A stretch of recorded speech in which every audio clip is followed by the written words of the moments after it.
শেখ হাসিনা সরকারের পতনের পর আবারও আলোচনায় সাবেক স্বরাষ্ট্র প্রতিমন্ত্রী সোহেল তাজ।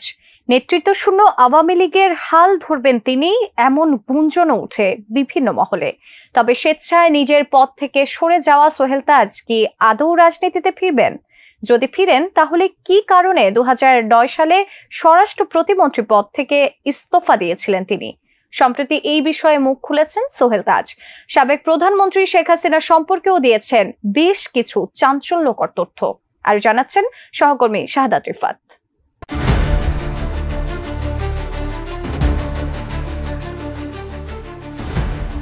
2009 সালের 6 জানুয়ারি আওয়ামী লীগ নেতৃত্বাধীন সরকারের মন্ত্রিসভায় স্বরাষ্ট্র প্রতিমন্ত্রীর দায়িত্ব পান সোহেল তাজ।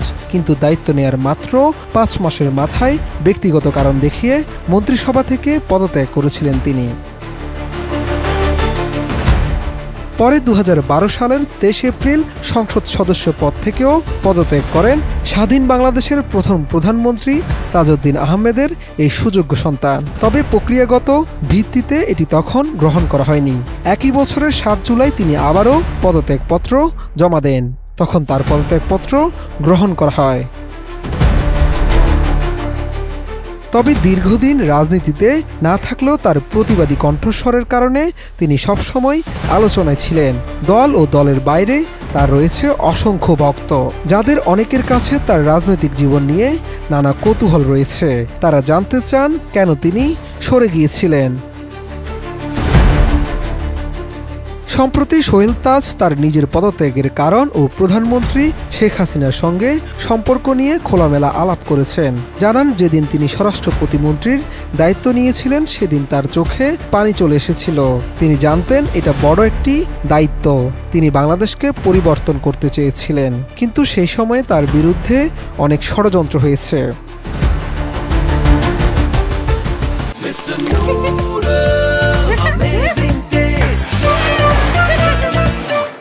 পদত্যাগের পেছনের কারণ জানাতে গিয়ে সোহেল তাজ বলেন, তিনি দুর্নীতি ও অনিয়মের সাক্ষী হয়েছিলেন। বিডিআর বিদ্রোহে তদন্তে যে অনিয়ম হয়েছিল তা তাকে হতাশ করেছিল।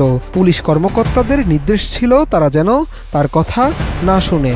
আওয়ামী লীগের এই সাবেক নেতা স্মরণ করেন, পদত্যাগপত্র জমা দেওয়ার পর তিনি যুক্তরাষ্ট্রে চলে গিয়েছিলেন। সেখান থেকে শেখ হাসিনার সঙ্গে ফোনে কথা বলার সময় তিনি বারবার বলেছিলেন তাকে ছেড়ে দিতে, কিন্তু শেখ হাসিনা তাকে বারবার থাকতে অনুরোধ করেছেন।